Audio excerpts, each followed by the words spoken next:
लेके आए हैं। संविधान के क्वेश्चन ऐसे क्वेश्चन हैं जो अक्सर पेपरों में पूछे गए हैं। ये वो क्वेश्चन हैं जो पहले भी पेपरों में पूछे गए हैं। ठीक है, तो आज हम इनके एमसीक्यूज करते हैं।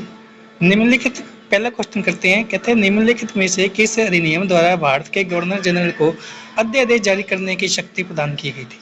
तो अध्यादेश जारी करने की शक्ति प्रदान की गई थी भारत परिषद अधिनियम 1861 के द्वारा। ठीक है, तो कि ए ऑप्शन हमारा सही होता है। दूसरा क्वेश्चन कहता है भारत के गवर्नर जनरल को किस एक्ट के द्वारा अपनी समिति के निर्णयों को स्वीकार करने का अधिकार मिला। समिति के निर्णयों को स्वीकार करने का अधिकार हमें 1786 के अमेंडमेंट एक्ट से मिला, जो कि हमारा बी ऑप्शन सही होता है, 1786 का अमेंडमेंट एक्ट। मिंटो मार्ले सुधार का उद्देश्य क्या था। तीसरा क्वेश्चन कहता है मिंटो मार्ले सुधार का उद्देश्य क्या था। ठीक है, तो इसका उद्देश्य था पृथक निर्वाचन प्रणाली। पृथक निर्वाचन प्रणाली मतलब कि हिंदू मुस्लिमों में अलग अलग चुनाव प्रणाली का सिस्टम हो, तो इसके लिए हमारा ऑप्शन सही हो जाएगा सी। तो बच्चों एक बात और याद रखनी है कि मिंटो मार्ले सुधार आया कब था। ये आया था 1909 में। चौथा क्वेश्चन करते हैं। कहते हैं मुसलमानों के लिए अतिरिक्त निर्वाचक मंडल प्रारंभ में किसके द्वारा लगाया गया था। ये वैसे ही क्वेश्चन हो गया जैसे हमने अभी तीसरा क्वेश्चन किया है। तो मुसलमानों के लिए अतिरिक्त निर्वाचक मंडल प्रारंभ में किसके द्वारा लगाया गया था। किसके द्वारा, मार्ले मिंटो सुधार 1909 के द्वारा। तीसरे क्वेश्चन के जैसे ही है। ठीक है, पांचवा क्वेश्चन करते हैं 1909 के इंडियन काउंसिल एक्ट में किस बात की व्यवस्था की गई थी। 1909 के इंडियन काउंसिल एक्ट में सांप्रदायिक प्रतिनिधित्व की व्यवस्था की गई थी, जो कि तीसरा क्वेश्चन, चौथा क्वेश्चन और पांचवा क्वेश्चन एक ही जैसा है, बस पूछने का तरीका अलग अलग हो गया है। छठवां क्वेश्चन मार्ले मिंटो सुधार बिल किस वर्ष आया। तो किस वर्ष आया, 1909 में। ये मैं आपको पहले भी बता चुका हूँ कब आया था, 1909 में। सातवां क्वेश्चन करते हैं 1946 का कैबिनेट मिशन 3 मंत्रियों में गठित था। निम्नलिखित में से कौन इसका सदस्य नहीं था। तो 3 मंत्री कौन से, पैट्रिक लॉरेंस, एवी अलेक्जेंडर और सर स्टैफर्ड क्रिप्स। ये 3 मंत्री थे। इनको याद रखने का एक सिंपल सी ट्रिक भी है अपने पास, PAC पैक्स को से याद रख सकते हो। P से पैट्रिक लॉरेंस, A से एवी अलेक्जेंडर, C से स्टैफर्ड क्रिप्स और लॉर्ड एमरी नहीं था। आठवां क्वेश्चन कैबिनेट मिशन योजना के विषय में कौन सा सही नहीं है।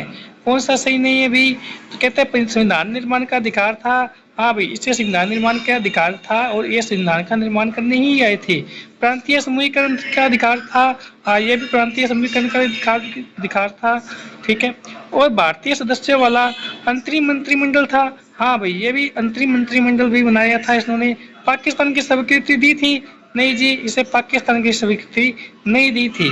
ठीक है, तो ये ऑप्शन में नहीं आएगा। 9वां क्वेश्चन करते हैं। कहता है भारत का संविधान लागू होने तक स्वतंत्रता के बाद इसका शासन किसके अंतर्गत चलाया गया। तो भारत का संविधान लागू होने तक इसका शासन किसके अंतर्गत चलाया गया, 1935 के गवर्नमेंट ऑफ इंडिया एक्ट के तहत चलाया गया।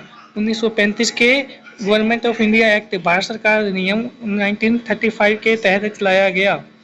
10वां क्वेश्चन भारतीयों को वर्ष 1947 में सार्वभौम सत्ता सौंपने की योजना निम्न में से किस नाम से जानी गई। किस नाम से जानी गई भी, माउंट बैटन योजना। किस नाम से जानी गई, माउंट बैटन योजना। 11वां क्वेश्चन कौन सा सुमेल नहीं है। ठीक है, पूछता है भारत सरकार अधिनियम 1935 स्वशासन दिया गया था, कैबिनेट मिशन संविधान सभा का गठन किया गया था, साइमन कमीशन भारतीय विभाजन के लिए आया था, या मार्ले मिंटो सुधार सांप्रदायिक प्रतिनिधित्व के लिए आया था। देखो भाई, इसके अंदर साफ साफ हमें पता चल रहा है कि साइमन कमीशन भारतीय विभाजन, जो कि साइमन कमीशन कब आया था, 1927-28 में आया था। और भारत का विभाजन कब हो रहा है, 1947 में हो रहा है। तो इतनी दूर का लिए वो कब आया था और वो ये भारतीय विभाजन कब हुआ था, तो इनका कोई मेल नहीं होता। तो अपना ऑप्शन कौन सा सही होएगा। ठीक है, जो गलत है, जो सही है, गलत है वही अपने लिए सही है।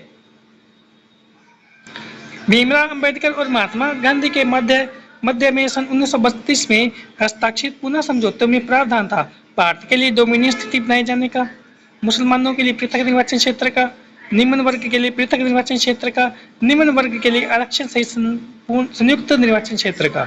हाँ जी, इसका ऑप्शन बी सही हो जाता है, निम्न वर्ग के लिए आरक्षण सहित संयुक्त निर्वाचन क्षेत्र का। अच्छा जी, मैं आपसे ये इस क्वेश्चन के ऊपर आपसे एक क्वेश्चन करता हूँ। डॉक्टर भीमराव अंबेडकर और महात्मा गांधी के बीच में जो 1932 में पुणे समझौता हुआ था, तो ये मुझे आप कमेंट में बताइए कि ये समझौता कौन सी जेल में हुआ था। आगे है 13वां क्वेश्चन, रेगुलेटिंग एक्ट कब पास हुआ? ठीक है, तो रेगुलेटिंग एक्ट 1773 में पास हुआ।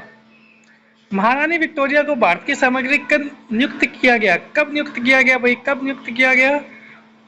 ये किया गया 1858 में। अगला क्वेश्चन है, कहते हैं मोंटेग्यू चेम्सफोर्ड सुधारों में प्रावधान का सार था। मोंटेग्यू चेम्सफोर्ड, पहले तो ये बात पता होनी चाहिए मोंटेग्यू चेम्सफोर्ड सुधार आए कब थे? कब आए थे? 1919 में आए थे। तो इनमें सुधारों में प्रावधान का सार क्या था? प्रांतों में दोहरा शासन। ठीक है, तो सी ऑप्शन अपनी सही हो जाएगी। अगला क्वेश्चन है 16वां, अखिल भारतीय महासंघ स्थापित करने का प्रावधान शामिल किया गया था। कब शामिल किया गया था? यह शामिल किया गया था भारत सरकार अधिनियम 1935 में।